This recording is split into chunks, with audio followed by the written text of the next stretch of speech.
ഞാൻ പറഞ്ഞത് ശ്രദ്ധിച്ചോ? ഇതിനു മുമ്പ് നടത്തിയ കൊണ്ടുവന്ന പല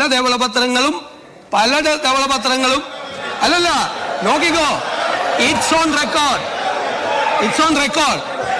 റെക്കോർഡ്. ധവളപത്രങ്ങളും പൊളിറ്റിക്കൽ ഡോക്യുമെന്റ് ആയിരുന്നു. ഇതല്ല എന്നാണ് പറയുന്നത്. നോക്കിക്കോ, നിങ്ങൾ പരിശോധിക്കുക. രണ്ടാമത്തെ കാര്യം, അല്ല, നിങ്ങൾ ബോധം ഉണ്ടാക്കിയല്ലേ? ഞങ്ങളിപ്പോ അദ്ദേഹം പറഞ്ഞതല്ലേ ഞാൻ മറുപടി പറയുന്നത്.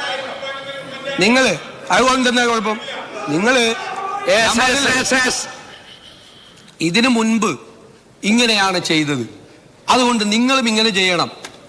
അങ്ങനെ ചെയ്യണമെങ്കിൽ അത് പാലിക്കേണ്ട ഏതെങ്കിലും നടപടിക്രമങ്ങൾ ലംഘിച്ചാൽ അത് പറയാം. ഞങ്ങൾക്ക് ഞങ്ങളുടേതായ രീതിയുണ്ട്. ഞാൻ പറഞ്ഞല്ലോ, നിങ്ങൾ പിന്തുടരുന്ന നയം തുടരാനല്ല ഞങ്ങൾ ഇവിടെ ഇരിക്കുന്നത്.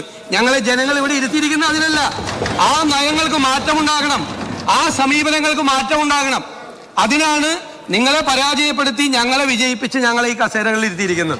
ആ മാറ്റം ഉണ്ടാവുക തന്നെ ചെയ്യും. ഇവിടെ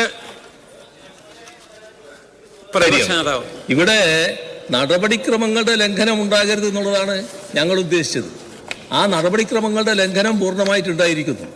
അത് തെരഞ്ഞെടുപ്പ് വിജയം കൊണ്ട് എന്തുമാകാം എന്ന നിലയിൽ മുഖ്യമന്ത്രി പറയുന്നത് ശരിയായ നടപടിയില്ല. അത് ശരിയായ ക്രമമല്ല. ഏതായാലും ഈ ഡോക്യുമെന്റ് സഭയുടെ പ്രോപ്പർട്ടി ആയിട്ട് വന്നല്ലോ. നമുക്കതിനെക്കുറിച്ച് വിശദമായിട്ടുള്ള ചർച്ച വേണമെങ്കിൽ ചർച്ചയുമാകാം. ഇന്ന് സഭയിൽ സർക്കാർ മേശപ്പുറത്ത് വെച്ചിരിക്കുന്ന ഈ ധവളപത്രം ക്യാബിനറ്റ് അംഗീകരിച്ചതാണ് എന്നുള്ളതാണ് ഇതിലെ പ്രധാനപ്പെട്ട ഒരു ഘടകം. ഒരു ഔദ്യോഗിക രേഖയായിട്ടാണ് അത് ഈ സഭയുടെ മുമ്പിൽ വന്നിട്ടുള്ളത്. മുഖ്യമന്ത്രി പറഞ്ഞ വിശദീകരണത്തിൻ്റെ അടിസ്ഥാനത്തിൽ ശ്രീ കെ എൻ ബാലഗോപാൽ ഉന്നയിച്ച വിഷയത്തിൽ ക്രമപ്രശ്നമുള്ളതായിട്ട് ചെയർ കാണുന്നില്ല. അതുകൊണ്ട് ധവളപത്രം മേശപ്പുറത്ത് വെച്ച് നമുക്ക് ബാക്കി അനന്തര നടപടികളിലേക്ക് നീങ്ങാവുന്നതാണ്. അതിനുള്ള സന്ദർഭം ഇവിടെ ഉണ്ടാവുകയും ചെയ്യും.